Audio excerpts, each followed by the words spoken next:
Hi, everybody. I'm Frank Stanisci.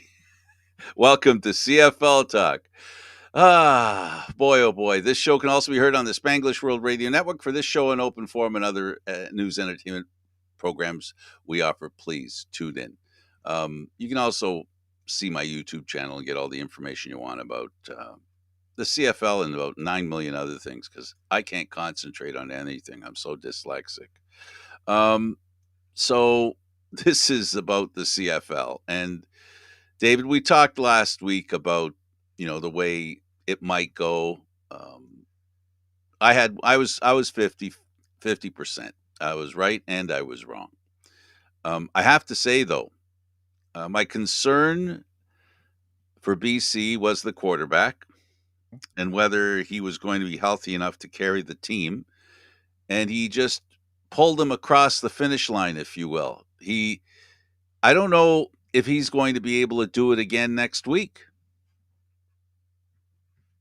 Well, the big one is the pain management too. So Farhan Lalji said that the good thing is he played that game without like any injections or anything. Right. Um, so like that's the important thing there is that um, how is he going to be now going into the cold weather? How is he going to be going to Mhm. each game as he continues to play?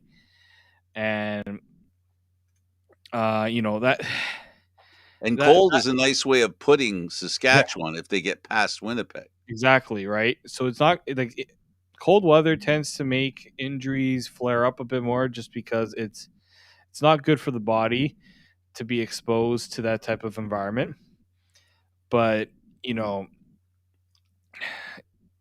we know the injury is not 100%, but can he do well at not being 100%? That was the big question going into this game. Yeah, that's why I thought Calgary would win, but I think really as much as he was the impact player in that game, the defense of of BC, I can't believe it, to be honest with you, that they shut down Calgary the way they did.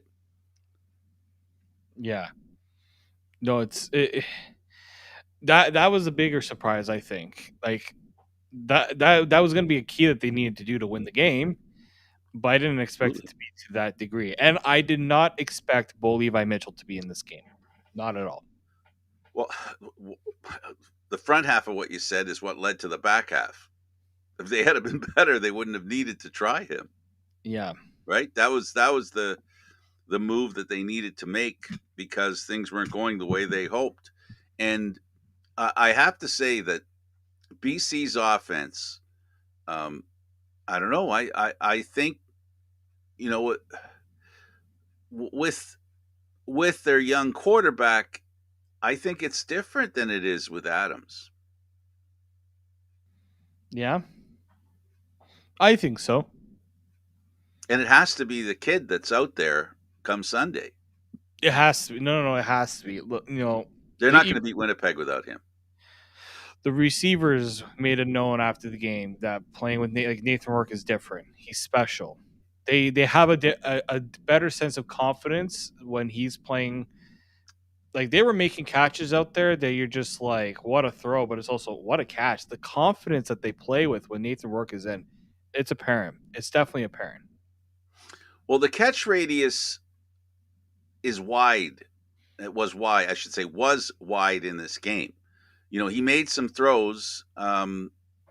Many were on the button, but some of them were just good enough to be in the catch radius of a player, um, not outside the catch radius. And I think that's what makes him so special. Even when the shots that he misses, he doesn't miss by much. And because of that, it gives the receivers an opportunity to catch the ball. And I think that's what makes the kid so special is his accuracy and timing, of course. But Well, yeah, timing, accuracy, how the ball comes out, where it's coming out. Like it's not every quarterback throws the ball the same way. There's no ifs, ands, or buts about that, right? So every receiver gets used to one guy. This is why teams don't like to make too many quarterback changes because it changes the entire offense, how the rhythm of it goes, how everything goes. You can you can mimic certain things, you can mimic certain movements, certain rhythms, timing, but you can't totally the timing factor, how the ball comes out, where it's coming up. That's totally different. I've watched enough quarterbacks in practices, and I see all three of them throw a football at the same time, and they're not all the same. No. It just does not happen usually.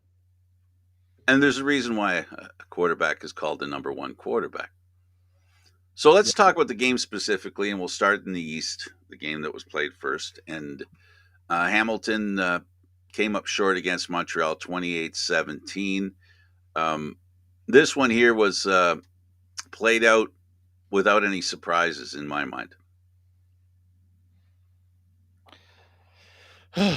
Yeah, definitely. This was a weird game to kind of judge too, right? We went into this playoffs not knowing exactly. Like, we had a hard time predicting. Like, you came into saying either team could have won, right? Like, that's just how unpredictable it was. But then you see the result, and you're just like, yeah, I can get that. I can understand that.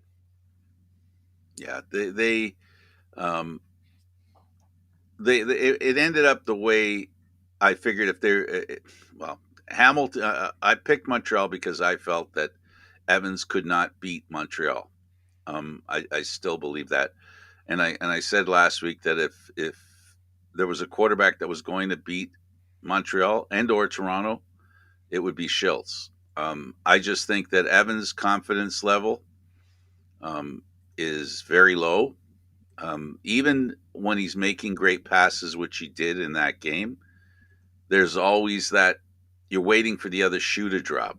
What's been consistent about him since Mazzoli went to Ottawa, is that Evans throws interceptions, and the trouble with that is that you can count on it. And again, another interception in this game. But I have to say that he played much better than I thought he was going to play. But it still didn't help Hamilton win. I have to say, I knew that Harris would be the Harris quarterback that we're accustomed to. This is a guy who threw 5 touchdown passes in a playoff game. He's been able to do stuff like this, and he's a guy who's very accurate. And then you have then you have a receiver on that team that is probably the best receiver in the Canadian Football League as far as consistency and ability to make incredible catches. And that's talking about a league with Burnham in it. Oh no, definitely. And I think the two important stats of this game, one was quarterback sacks. You get sacked 6 times, that changes the kind of your kind of approach to the game, and I think that's what happened with Dane Evans. He's trying to figure out, can I hold on to the ball an extra second just to give that receiver a little bit of time to make the play. But really, for Trevor Harris, a lot of throws looked exactly the same. Snap, 2 seconds, throw. Snap, 2 seconds, throw. Quick, quick tempo throws. He didn't want to give that Hamilton pass rush a chance to get to him. And So he it was did. a matter of being, he's more of an efficient quarterback. He will take shots down the field, no doubt about it, but he's going to try to wear down the defense as much as possible, and that's why you saw a lot of those quick throws. And look, he was almost at 80%. He was 79.4% passing. Dane Evans was at 70%, which wasn't bad. Matthew Schultz was at 57.9%. But I mean, really, for Montreal, what won them that game was the running game. And the interception that Trevor Harris threw was not really all his fault, No, but it was it was it was a great defensive play, I gotta say. yeah, it was Um, a good play. yeah, and the running game. The running game for Hamilton was non-existent, and that didn't help. No, it wasn't, and that's you have to have that. I know some teams try they they they don't totally shy away from it, but you have to have it in order if you're going to want to win, and they didn't have it in this game, and that makes you predictable, in my opinion. Absolutely. On the other hand, Montreal's running attack was 143 yards between the two of them, Steinbeck and Fletcher, and Two Fletcher was the guy who was more deadly, and Steinbeck's just going to get better next week. The Argos going to be they're going to have an issue with the running game. they're gonna they're gonna have a big issue with the running game, especially when you have those two guys going. One that's kind of the speed bounce to the outside, and the other one is like, give me the ball and I'm gonna run through some people. Two different types of runners, and that makes it very tough for a defense to try to figure out coverage and all those things. And then when you want to try to, stuff the box, Trevor Harris is like, okay, I'm gonna find guys open for passes. Like that offense is run like a machine, and the only way you're gonna get to it is if you beat it. Like if you blow up the offensive line a little bit and try to get to the backfield, or you force the quarterback to make some mistakes. Toronto did that in the last game when they beat Montreal. They forced the mistakes and they didn't make the running game a factor. But at the same time, Stanback was only just getting back. Now he's had Yeah, a few games under his belt, and a running back gets better as the season goes along because they're finding the rhythm. They're getting a feel for the football. They're getting a feel for getting hit, bouncing off hits. So it's going to be a very like if Hamilton wants to take one thing is that it wasn't really the passing game that beat them. There was that one touchdown, but it was the running game that did them in because it kept their offense off the field, right? Not being absolutely. able to stop the running game, you can take your time. You can, each run, you can take your time with it. In this game, it wasn't a whole lot, but Montreal still had the advantage in possession time. And the other thing was how they played on second down. Second down, they were really good. They Well, were 164 yards on second down versus Hamilton, who only had 97. well, you've got Eugene Lewis, who we talked about, and we both agree one of the best receivers, if not the best receiver in the Canadian Football League, consistent and great catches. He had 98 yards for an average of 14 yards. Tim White, I'm looking at here, he had 142 yards for an average of 17.8. And then Dunbar, 17.3. And mind you, he only had 52 yards. But the point is that great offense at receiving, because of the lack of running, wasn't as effective. It was a great game for White, but unfortunately, it was all about him and Dunbar. There was no other part of the offense. Whereas what we talked about was the two running backs that had a pretty good game each, if they only had one running back running like that, which isn't bad in today's CFL. That is, they Montreal are really playing really well. Their defense, they really made Hamilton look like the team that didn't look like they were going to make the playoffs, but did. And I think Hamilton fans should be happy about that. But the reality is that Hamilton wasn't good enough to make it to the Eastern Final. No, right? There was too much inconsistency throughout the season. And what we saw was one week they can look like one of the better teams in the league, especially offensively. The next, they look like a team that can barely make the playoffs, right? You weren't sure which Hamilton you were going to get. And they had some tough injuries, Dylan Wynn not being there. I said that I wrote in my preview that was going to be a factor in this game because you know, you have a guy there that's one of the better defensive tackles in the league, and he's able to kind of stop the run a little bit. But Montreal knew that and they took advantage of it. But Hamilton was only going to win this game if Dane Evans was going to be the better, at least I wouldn't say the better quarterback, but at least a good enough quarterback to not make the mistakes and get the ball out. And I don't know if maybe they went to Matthew Schultz too late. I think they went with their plan, but I understand they like to go with the two quarterback method, but I think one guy needs to know he's going to have control of the offense. It's not just that in my mind. The head coach in his press conference mentioned that no, we want to do two quarterbacks, yada yada yada, and all that stuff. Um, well, they could mix it up early, and not wait. You know, my definition a two quarterback system and his definition of a two quarterback system. I don't agree with his definition. My definition is you go in with the intent of using both quarterbacks and use them both simultaneously. As the game starts, you use them both. You alternate them, and that's what that to me is doing it that way. All you're doing the other way is you're just putting in the backup quarterback. Yeah. That's and you're basically saying, well, the number one didn't play well, so we're putting it. Even though he said, no, that's not why we did it. We're just looking for a change. Yeah, but that's a change. You wanted to change the fact that your offense wasn't working.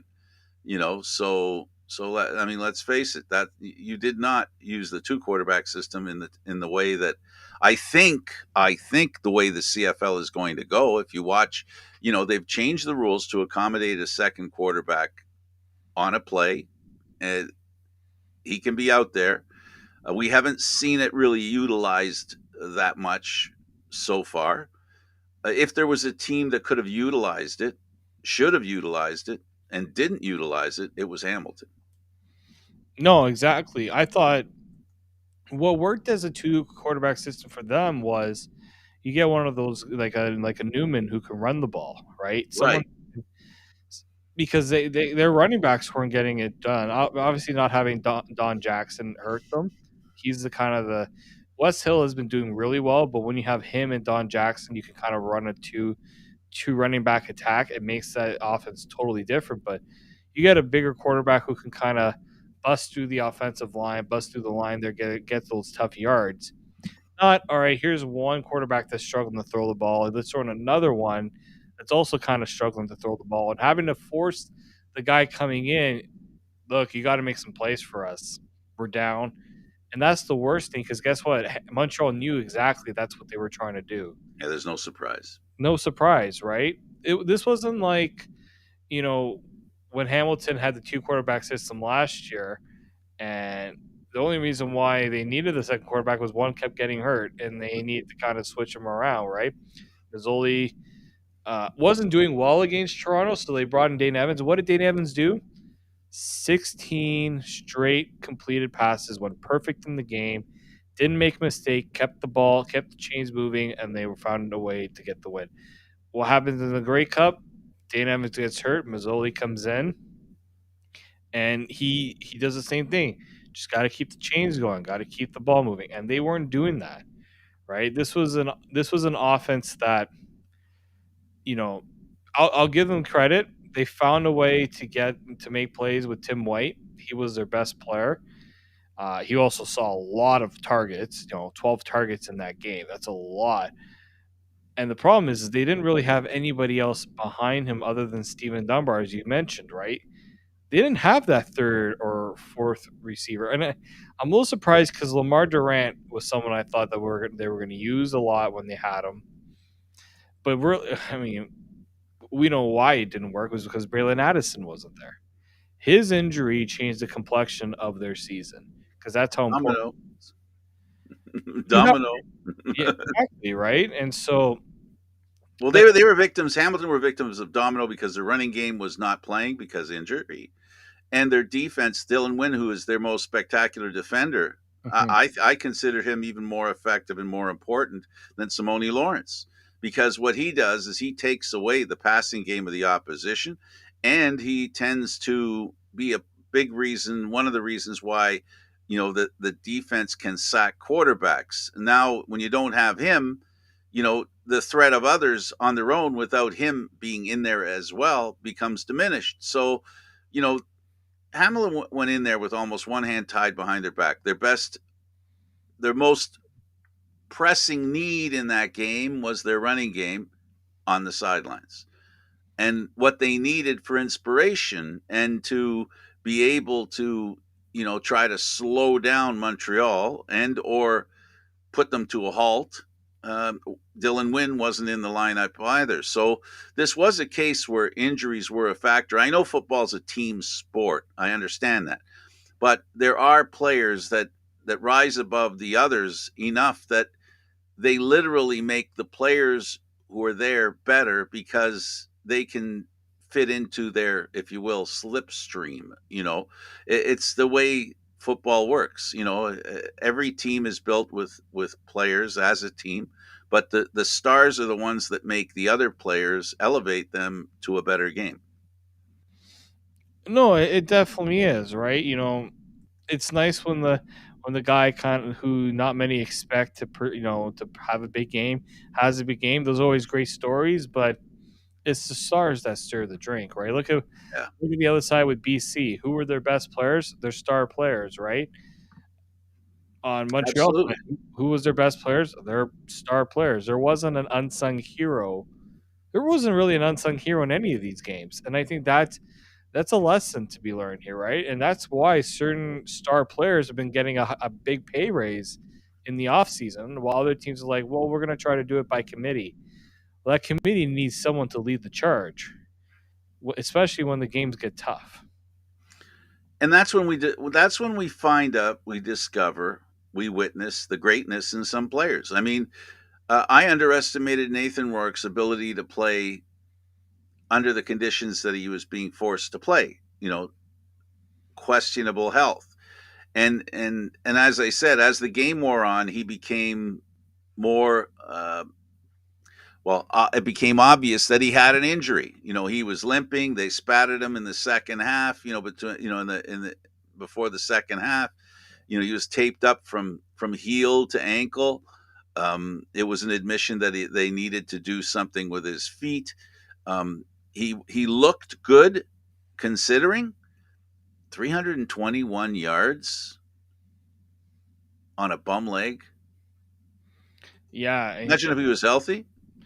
he only had one quarter, 1 quarter, 1/2 to get him ready for this game, and he didn't exactly look great, right? Now, He looked like Nathan Rourke. he It's, did. and it's what you said, David. When there are great players around, great players make great plays and play great games. Yeah, And this kid's going to be a goat.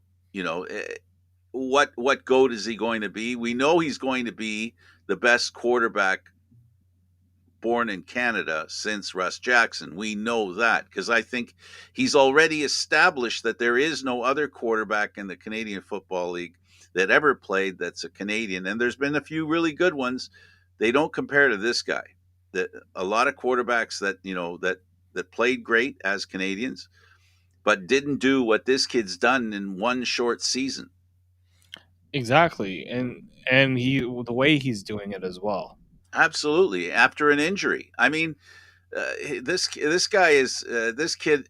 We've heard about his dedication to the game of football. He's talking about, I'm not taking on any girlfriends. You're not seeing me on the internet. I'm 100% into the football. That's what I am. That's all I'm concentrating on. And if that's what he's doing, and this is how it works, there might be a lot of other players ripping up there. A lot of different things. There's something to be said for concentrating on something. If you really want something bad enough, you got to be dedicated to it. And this kid's talking about it. And all we're hearing from people is that it's true, that he's that dedicated. Oh yeah, he probably the amount of work he put in this offseason to get to where he was night and day. That's all they talked about. Going into the season, all they talked about was how much work he put in, and then you realize, okay, like that's there was a reason. Like he really wants to take his game to the next level. He had tough shoes to fill. Yeah, I know he Mike sure Corral did. didn't exactly have the best of time in BC, but that's still a future CFL Hall of Famer that he was taking over for. And what did he do? He did something that no other quarterback in no Canadian quarterback has really done in this league. He was still second in touchdowns for the season, and he only played half the season. If you want to get an idea, Boy, oh boy. Stats aren't important. I'll say Stats this aren't too: important. the only Yikes.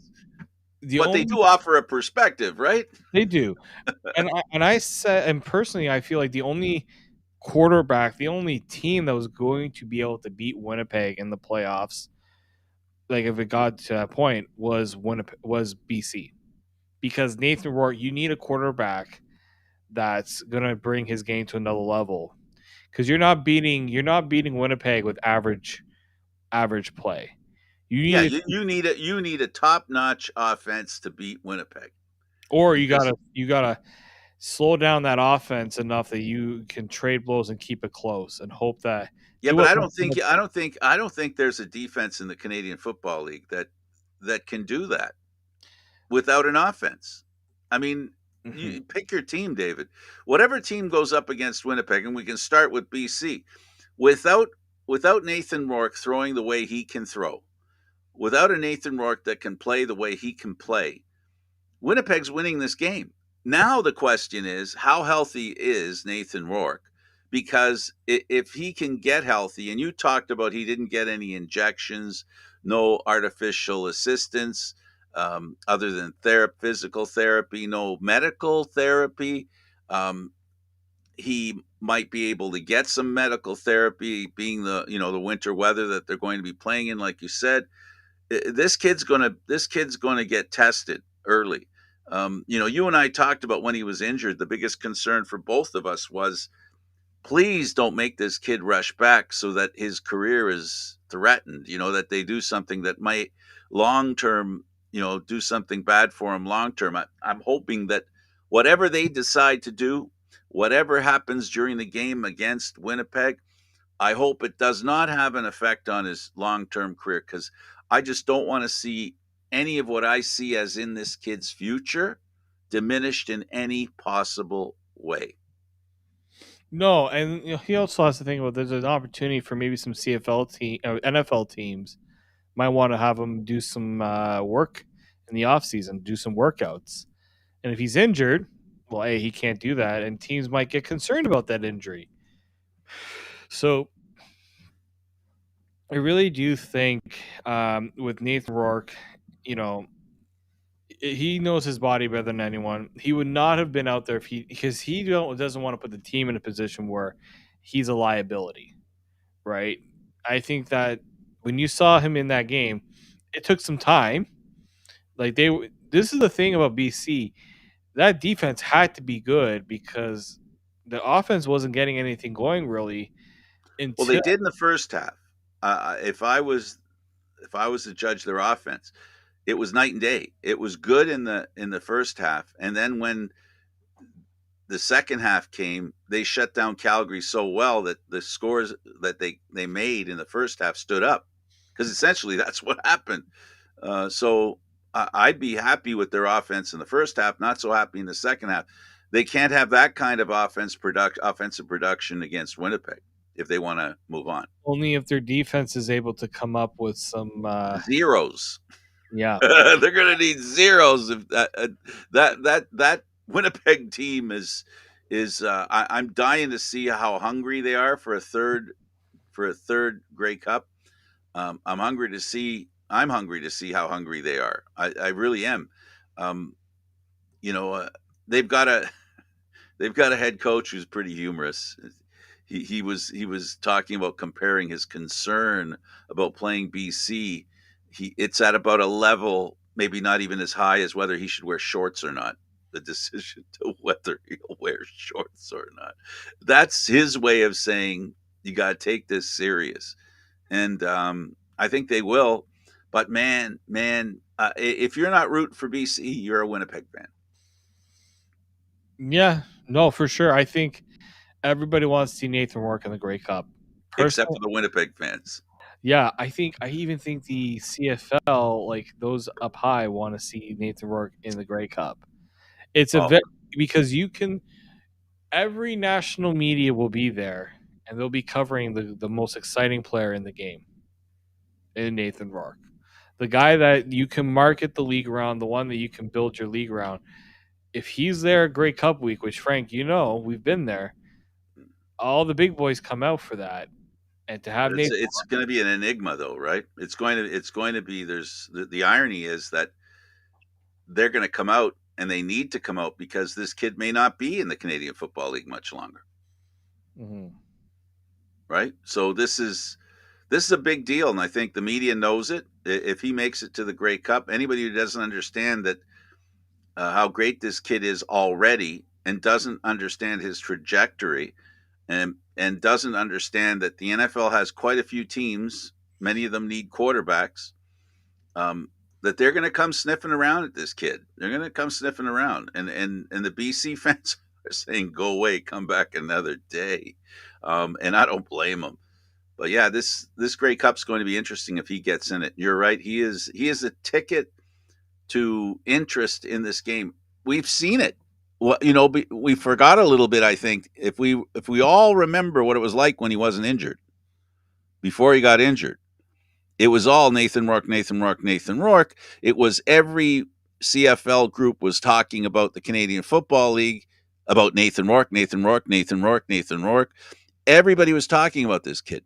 Even yesterday, people mentioning, posting that, man, I'm not a BC fan, but this kid Nathan Rourke is something else. And CFL needs that kind of injection of greatness, because we're talking about real greatness here. Yeah, they need their best players to to be like they need their star players to market this game, right? You can market around the great, it's Canadian, you can the Grey Cup, but it's a lot easier to market a really good player, right? That's what makes the NFL. I'm gonna bring this up. But that's what makes the NFL such a marketable league. Is they have stars to market around, right? And the stars are usually the ones playing in the Super Bowl, right? You don't want to have to go to a Grey Cup and be like, so what's the quarterback matchup like? That doesn't appeal to me. Where's Nathan Rourke? Why isn't Nathan Rourke here? But Buzz, buzz, buzz, buzz, buzz, buzz, there's a buzz, buzz buzz, around this kid. buzz, Everyone's buzz, buzz, buzz, There's a buzz, reason why the buzz. BC Lions were almost at 40,000 fans. They wanted to see that. Would it have been 40,000 fans if Nathan Rourke wasn't playing? It maybe there would have been a good number. I don't know if you get close to 40,000 if Nathan Rourke is not playing. Yeah, no, I don't disagree, and you know what it is it's I don't, I understand people don't want to say it, they don't want to think it, they don't want to believe it because you can't have 9 teams with winning records, but winning means a lot. Now, winning by itself is not that good. You need to have promotion. You need to take advantage of the winning, and with the winning come great players, David. They kind of go hand in hand. You don't win without great players. So the promotion part. If you win, you should have. So there should be some meat on the bone, right? There should be something there. There should be something to sell. There must be some sort of buzz. It's your job to figure out why your team's winning and making sure the fans understand why they're winning and promoting it. Now, there have been some people who've complained about in Toronto that the promotion of the team in the game here has been less than desirable. But what we're seeing in BC, on the other hand, is they even created a buzz on who's going to do the national anthem. Oh So yeah, it's not just about what happens during the game; it's what happens before the game, what happens after the game. It's all about discussing the game when it's not on. Winning makes people talk. Interesting national anthem singers, interesting pregame, groups that they can get, entertainment. All these things factor in. None of them by themselves. That's one thing I've learned, especially in the Canadian Football League. None of those things by themselves can create enough excitement to fill the stadium. You got to have a team that plays well. Then you got to have all the entertainment that people want to see, that generates excitement. So, this is what BC's done. This is why people are talking about great that they've got the Grey Cup after Hamilton next year. Uh, Everybody's confident they're going to do something that will elevate the game and the Canadian Football League, which is ultimately what everybody wants that's involved in the Canadian Football League. I don't go back to this time, but you're telling me Rocket Ishmael didn't sell a lot of tickets in Toronto? Absolutely did, but if the team didn't win, it wouldn't be because he didn't play. That he played well. It would be because he didn't. He played well. They won, and they promoted it. To me, it's not. It's not one or the other. There has to be a great play by the team because how do you promote lousy play? Yeah, and the You know, best. I mean, look. the most popular player in Toronto, CFL player in Toronto, and the most popular person in the CFL in Toronto remains Pinball Clemens, And right? why is that? He His was enthusiasm, his enthusiasm, his passion, and he was a personality. really good player. He Yes. was a good player. Well, he could have had all those things and not been a good player, and he wouldn't be as popular as he is. That he's a perfect example of the point. You know, it's great when look at it a different way. It's fantastic when players are great, and then what happens when they're great human beings? Oh my God, you hit the lottery. Wayne Gretzky. Gets the reputation. You look at a lot of these great players in history. The ones that we look at proudfully become even bigger. Michael Jordan. Kyrie Irving is not going to be that popular because he alienates a certain group of people. Sports is like that. Just because you're great doesn't mean you're a great tool to promote. A great thing to promote. So this is why in BC they've got a great quarterback. They've got a team playing really well. They've got a fan base that hasn't seen this kind of success in a while. All these things raise the excitement level, and essentially they're not just creating interest, they're reviving interest. And that's, to me, that's the template that the Argos should be working on. And that's, I'm hoping to see that at some point where they revive the interest in the Argos. It doesn't mean that the 80-year-olds that were around in the 70s come to the game. It's the enthusiasm, it's the way the game's played, it's the way it's promoted. The one problem is in this town, if the media doesn't promote it, the fans sometimes won't follow. Unfortunately, in Toronto, people got to be told you've got a great team or it's a great organization, or if you're not the Maple Leafs. Well, that's it right there. You have to get the word out. You have to get people, not just get the word out, but get the word out about how good A it is, word that a word that sells, a word that has traction. and a word that doesn't have any, I wouldn't say controversy, but the same old sorry storyline surrounding it, right? Oh, the CFL playoffs in Toronto. Guarantee they're not even going to sell at the stadium. Like, no, you got to change. Hey, we're in the CFL East final. We're doing pretty well on tickets. I looked. I meant to. I They're was not going to, by virtue of them not opening up the upper bowl, they're admitting that they're going to have less than 20,000 people. I think if you don't open up the upper bowl, you can get roughly 24 to 25,000. But there's no messaging that says they're opening the upper bowl yet. Oh, they Will got that change? they have to sell a lot of tickets to do that. Like Over I 20. from what I've seen, most of the tickets remain on that east grandstand. That east side that always is a struggle to sell. But here's the thing. If you want to get in to watch a Argo playoff game, the most it's going to run you is about well, actually, these are if you want the field seats, which you don't need the field seats. I'd say this to people: you can buy the cheapest ticket at BMO Field, and it's the best view of any a venue I've been at for any sporting event. Like $40 gets you into the CFL's East Final. So I don't want Argo fans to complain that it's because of price, because even you got a bunch of $40, $50, $67 tickets versus what it costs to go and watch the other teams in Toronto, especially playoff time, and you almost have to decide between a mortgage payment or going to the game. Oh, So, and by the way, on that topic, for those of you that might be interested, there's always David Knott who has the ability to offer discounts. He has a group discount plan. So if you look up David Knott on Facebook, David Knott, Knott, um, he'll put you together with a 20. I think it's a 25% discount. So on a $40 ticket, you'll be paying 30. I think. Don't count on it, but something to that effect. So if you want to save a couple of a couple of bucks, and if that's what it takes to convince you to go, there's your opportunity. Everybody likes a deal. I'll tell you that. If they can get a deal, they'll take it. That's for sure.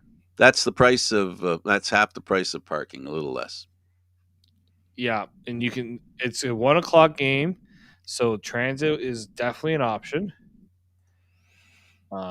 So yeah, I would say there's good enough reason to go to the game if you're looking for an inexpensive option. They're still there, but the Argos have to do a really hard push. Not late either. They got to get it. Like I want you. We have you have to. I haven't really seen much yet, but this is the time that they really got to start pushing this game. As soon as Montreal won, it should have started. And they started a little bit, but the problem here is, and I know we will want to talk about the game. The problem here also is they're advertising to the same people. They gotta find a way to bring in new people, and it's all on the phone. Like they're probably gonna have, if there's like a Raptors or Leafs game, they're probably gonna have a player there. Luckily, this time they won't be breaking COVID rules. I don't know if you remember that from last year, almost not having your starting quarterback play in the game because he went to a Raptors game. Still won't forget that one. But you have to find ways to get people, attract the people who would watch the game at home and is on the fence about going. That's the first group you have to get. Get those who would say, I don't know if I want to go all the way down. Give them a reason to come down. That's the big one. Absolutely, that's the important factor, and also figure out where their target audience is. When I say target audience, think of a receiver and think of targets, right? So you got to send the ball where you know people might catch it. And in this case, you've got to send the information and draw the attention in the places that people may be interested. And I think they should do, and I know they do it, but key on the fact you brought it up quite eloquently. Actually, it's a playoff game. It In every sport, once you get to playoffs, the excitement level it exponentially gets more exciting. It just automatically gets exciting because everything's at stake. And in football, it's win or go home. So I don't know how much more pressure you want in a game than that. Win or go home. That's a lot of pressure, and that pressure breeds a lot of competition, and that competition is why fans will find themselves on the edge of their seats, which is essentially what you hope people will get the chance to experience. And I defy anybody who goes, let's say, to this game, and if it's played the way it should be played, which it probably will, it'll be a tough game. I really am not sure who's going to win this game. Ask me, and I'm going to tell you, I'm really not sure. I like what Harris brings to the game. McLeod brings enough, but the Argo defense, you know, I'm talking about the game now, but only in the promotional sense. There's going to be some. It's going to engage the fans in a way that every fan wants to be engaged when they go to a sporting event. Yeah. I mean, the playoff time is the best time in any sport, right? It's There's a the time. different It's because, especially in football, win or go home. Nothing better than that. The intensity, the stakes being so high.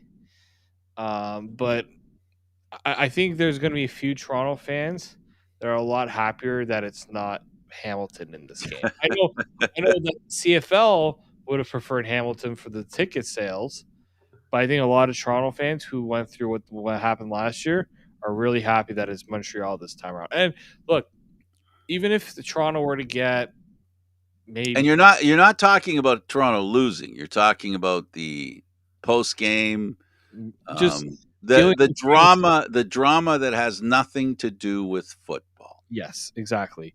And I think also what needs to be said here too is, even if Toronto, let's say, gets 15,000, Montreal fans need to come too. You got to come support your team. There'll be a few. There's always a few Montreal fans when they come.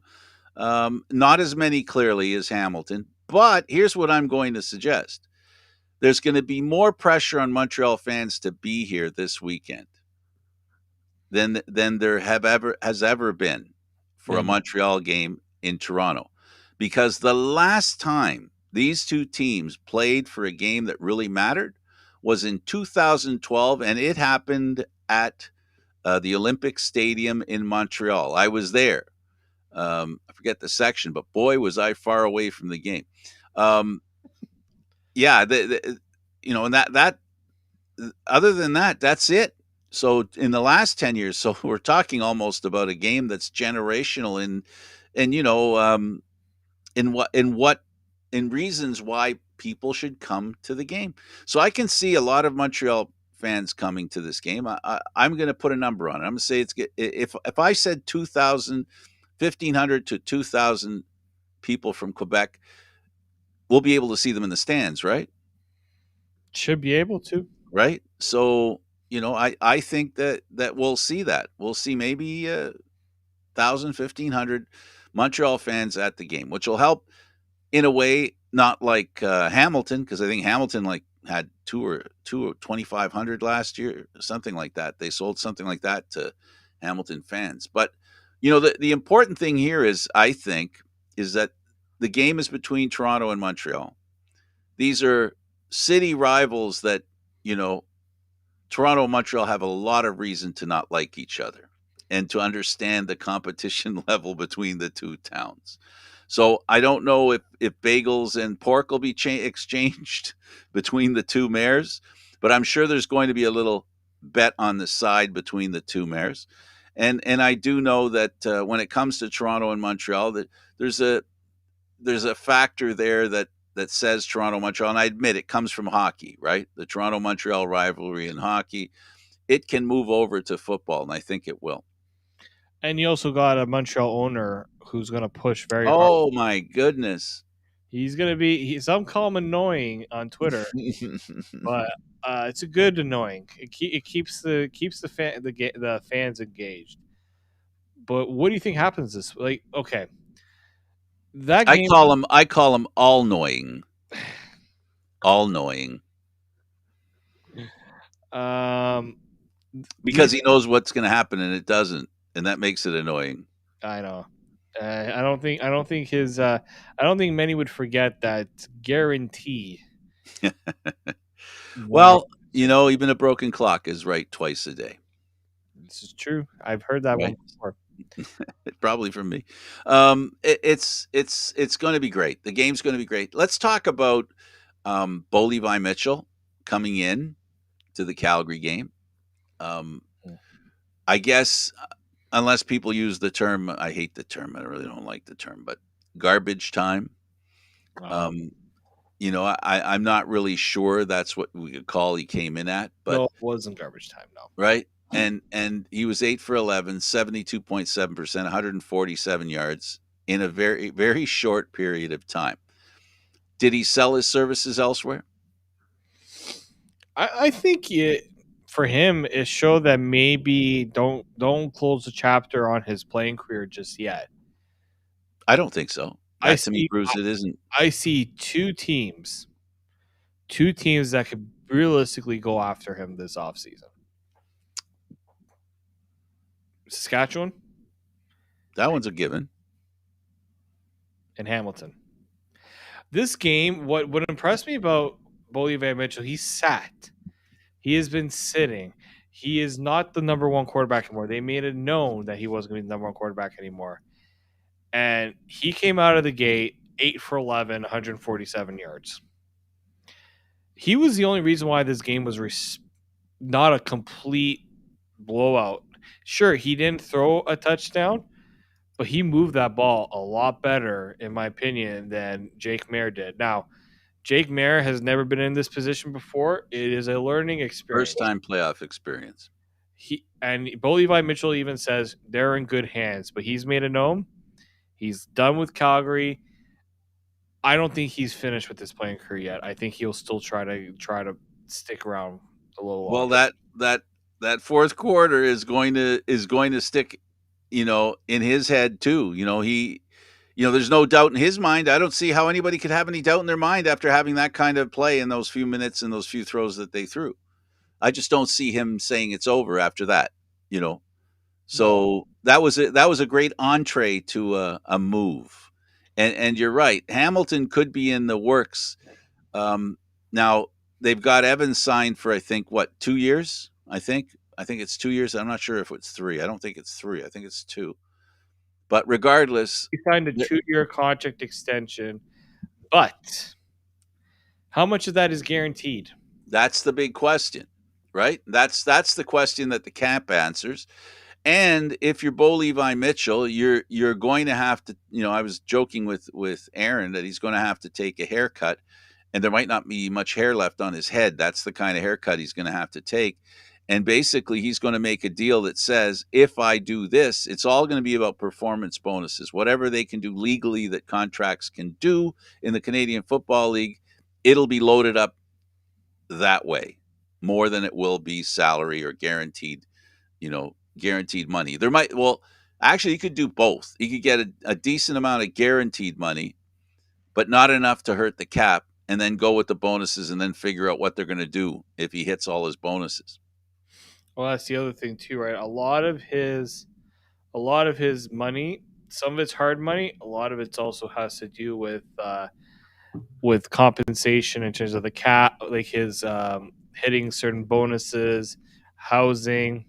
There's a lot of intricate parts, but I'm very curious to know if that's a contract that they like. Are they going to commit to him next season? That's got to be the first question, Pick up the contract or start fresh is your question.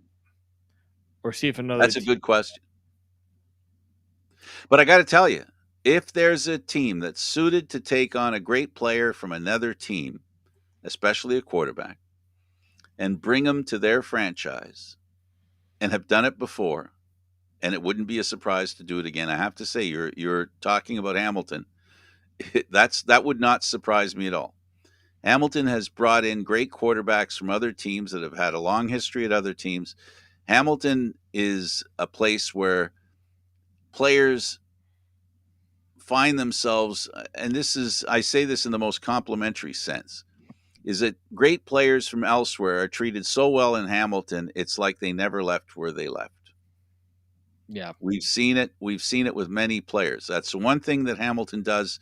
They have a wonderful way of wrapping their arms around players that used to be the enemy. They do it better than anyone, I think. Mm-hmm.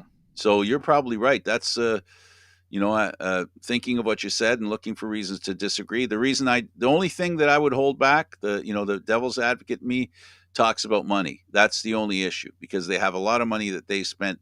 They really felt that Evans was their guy, and they made him feel like he was their guy. So much so that they couldn't keep Mazzoli around. Yeah, that's gonna be the I think one of the bigger questions of the off season, and it'll be intriguing to see if that carousel changes a little bit more and who's gonna benefit from having that option. Well, if he goes to Hamilton, does it spring Evans loose? I don't know. Definitely. I don't think Right? if Levi Mitchell's going to a team, he's got to be the guy. I don't think he's going to a team where they feel like they have to have a second guy behind him. You don't think he could do what Harris did? Wait in No, the wings? Because that's what Harris did, right? He didn't go to Montreal as the number one. he could, but we'll see. You know, Harris went and believed in himself enough that he, bided his time, didn't get in the way, let the Adams show take place, and an opportunity opened itself up. Coaches changed, and but mind you, though, the coach before he left gave the ball to him. I think we're getting told Frank to wrap. Oh, okay, all right, Until next time. yeah. Till next time. He's David Morassutti. I'm Candid Frank Stanisci. Thank you for watching.